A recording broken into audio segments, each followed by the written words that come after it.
అంటే మహిళల మీద ఎక్కువ జరుగుతున్న దాడులు దాన్ని అరికట్టడానికి అంటే స్కూల్ ఏజ్ నుంచే సెల్ఫ్ ప్రొటెక్షన్ కోసం అంటే బాలికలకి ఏమన్నా ఒకటి మీరు సెల్ఫ్ ప్రొటెక్షన్ ఇప్పుడు మనకి మీరే ఉన్నారు ఇక్కడ ఈవిడ నలిగిపోతున్నారు ఇందాక నుంచి ఫస్ట్ కాన్షియస్నెస్ మీరే ఉన్నారు మీ సాటి మహిళా విలేకరి నలిగిపోతూ ఉంది వీఆర్ నాట్ థింకింగ్ మీరు న్యూస్ బయట తీసుకోవాలనుకుంటున్నారు తప్ప ఆవిడని ఇబ్బంది పడకుండా ఆవిడని రక్షించ ఫస్ట్ కాన్షియస్నెస్ మన స్పృహ మనకు ఉండాలి మనకి అలాగే మన కళ్ళ ముందు పోలీసులు వచ్చి మనకి ఫోన్లు చేసి వచ్చి రియాక్ట్ అయ్యే లోపు అందరూ సెల్ ఫోన్లు తీసుకొని ఈ అమ్మాయిని ఏడిపిస్తున్నాడు లేదంటే ఇలాంటి జరుగుతుంది అని మన వీడియోలు తీస్తున్నారు కానీ వెళ్ళి అసలు ముందు ఆపాలి అన్న స్పృహ సమాజంలో కూడా రావాలి అది వచ్చిన రోజున ఇబ్బంది ఉండదు కేవలం ఆడపిల్లల్ని అంటే ఎవరి మానాన్ని మీరు రక్షించకుండా మనందరం ఏం చేస్తున్నాం నేను నాకు సంబంధించినంత వరకు నా కళ్ళ ముందు చాలాసార్లు నేను పనిచేసే షూటింగ్స్లో ఇట్లా ఉదాహరణ మీరే ఇప్పుడు చూసినా నలుగుతూ ఉంది అదే కాదు ఇబ్బంది పడిపోతాను నేనేం చేశాను బేసిక్ స్పృహ మీకు కొంచెం లోపలికి రండి అని చెప్పాను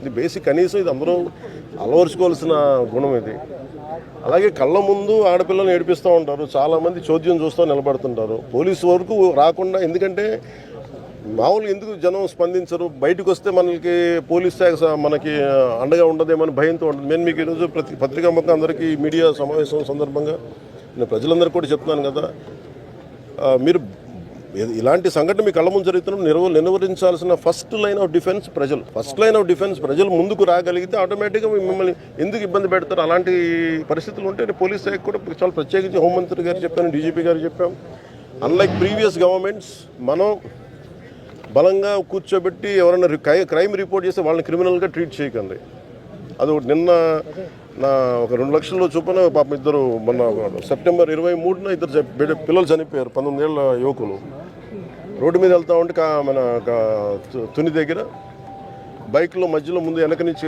కారు గుద్దింది ముందు లారీ ఉంది పడిపోయి చక్రాల మధ్యలో పడి నలిగి చనిపోయారు వాళ్ళు కేసు ఫైల్ చేద్దామని వెళ్తే అదే స్థానికంగా అధికారుల దగ్గరికి వెళ్తే ఎవరో ఒక అధికారి సరిగ్గా సమాధానం చెప్పలా అదే రోజు వెళ్తే వెంటనే దానికి నా దృష్టికి వచ్చింది అధికారులకు ఏం చెప్పాం మీరు ఖచ్చితమైన చర్యలు తీసుకోండి దట్టు వాళ్ళు ఏంటంటే బిడ్డ చనిపోతే బ్రెయిన్ డెడ్ అయిపోతే ఆ తల్లి తన బిడ్డ అవయవాలు దాదాపు 3కో 5 మందికో దానం చేస్తుంది అలాంటి పరిస్థితుల్లో ఉన్నప్పుడు మనం ప్రాణాలను తిరిగి రాలేం కానీ కనీసం దాన్ని ఒక కంపాషన్ తోటి ట్రీట్ చేయాల్సిన అవసరం ప్రతి పోలీస్ అధికారికి ఉంది ఇది ఖచ్చితంగా మీరు అన్నట్టుగా క్రైమ్ రిపోర్ట్ చేయాలంటే పోలీసులు మళ్ళీ మన మీద ఇబ్బంది పెడతారు ఆ మైండ్ సెట్ కనుక తీసేసి ప్రజలకి మేము ఒక సంఘటన జరుగుతున్నప్పుడు మేము 10 మంది వెళ్తే ఇది నిలువరించవచ్చు అనేది అలాగే ప్రజలకు కూడా చాలా ఎడ్యుకేట్ అవ్వాల్సిన అవసరం ఉంది ఇన్సిడెంట్లో ఒకటి జరుగుతున్నప్పుడు మా ఏరియా వాళ్ళు కాదు మా కులం కాదు మాకు సంబంధం లేదని అనుకున్నప్పుడు ఈ ఇన్సిడెంట్ జరుగుతూనే ఉంటాయి మేము నెల్లూరులో టిట్కో హౌస్లో జరిగింది చాలామంది ఖచ్చితంగా దాన్ని తెలిసి ఉండాలి ఏడిపిస్తున్నారు ముందే తెలిసి ఉంటుంది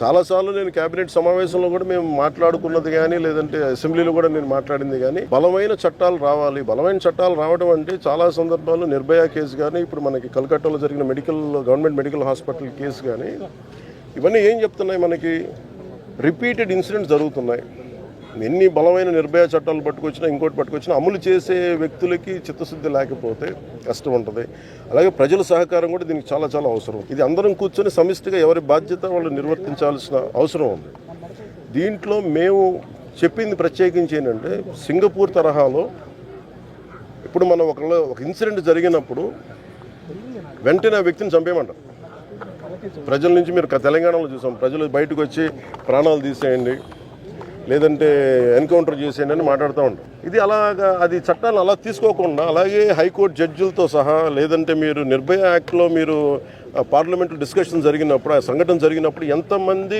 పార్లమెంటేరియన్స్ ఇంక్లూడింగ్ శ్రీమతి జయా బచ్చన్ గారి దగ్గర నుంచి విశిష్టమైన పార్లమెంటేరియన్స్ అందరూ కూడా చాలా బలంగా మాట్లాడారు అంటే కఠినమైన శిక్షలు పడాలి చంపేయండి లేదంటే అంగఛేదనం చేయండి ఇంక్లూడింగ్ హైకోర్టు జడ్జెస్తో సహా కొన్నిసార్లు ఉన్నత న్యాయమూర్తులు కూడా చాలా భావోద్వేగాలకు లోనయ్యి ఆవేదన వ్యక్తం చేశారు ఇప్పుడు రూల్ ఆఫ్ లా అని కనుక ఈ నేల బలంగా అప్లై చేయకపోతే మన దేశం కావచ్చు మన రాష్ట్రం కావచ్చు క్రిమినల్స్కి కులాలు ఉండవు తప్పులు చేసి క్రిమినల్స్ యాంటీ సోషల్ ఎలిమెంట్స్ కులాలు వెనక దాక్కుంటే కుదరదు no matter which caste, which religion, which region we belong to, we don't care. If it is an anti-social activity, it is a criminal activity, you will be punished.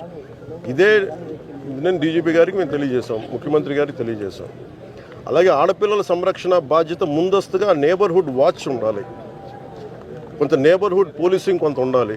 Civilians ఇప్పుడు మనకి జమ్మూ పూంచ్ సెక్టార్లో village defence committees ఉన్నాయి. ఉగ్రవాదులు వస్తే వాళ్ళే కూర్చోబెట్టి కొంత మాట్లాడతారు, వాళ్ళు కొంత ట్రైనింగ్ ఇచ్చారు. మనకి ఇక్కడ వెపన్స్ అవసరం లేదు, కానీ కనీసం ఇలాంటి మా ఏరియాల్లో మా నేబర్హుడ్స్లో ఇలాంటివి ఉన్నాయని చెప్పి చాలామంది యువత ఉన్నారు, పెద్దవాళ్ళు ఉన్నారు. వాళ్ళకి first defence committees, neighbourhood defence committees ఒకటి రావాలి. ప్రతిపాదన ఖచ్చితంగా పోలీసు ఉన్నతాధికారుల దృష్టికి నేను తీసుకెళ్తాను.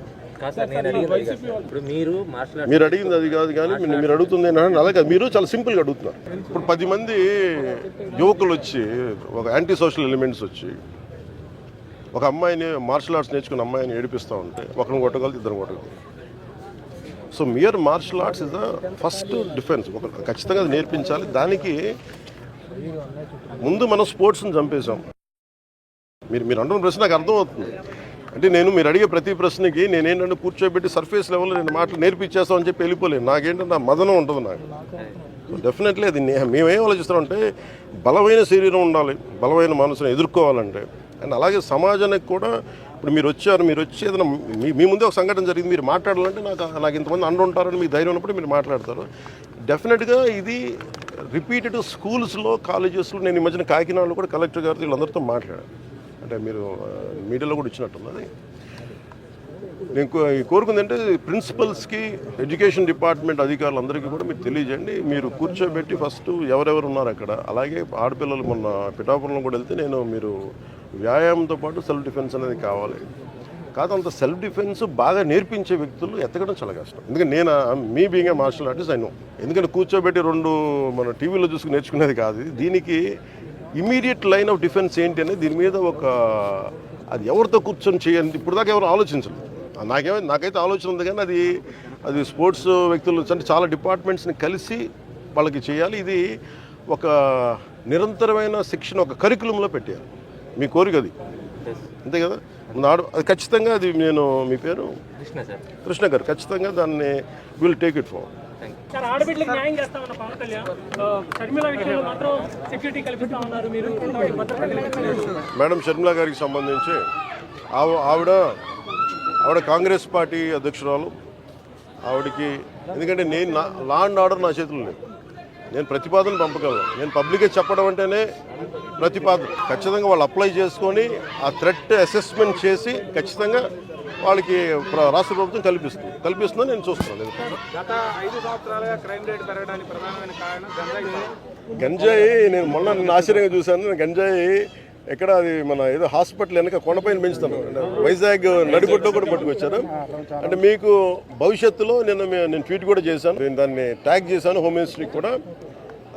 దీన్ని గంజాయి సాగుకి ప్రత్యేకించి డ్రగ్స్కి సంబంధించి ఒక ప్రణాళిక సిద్ధం చేస్తున్నాం.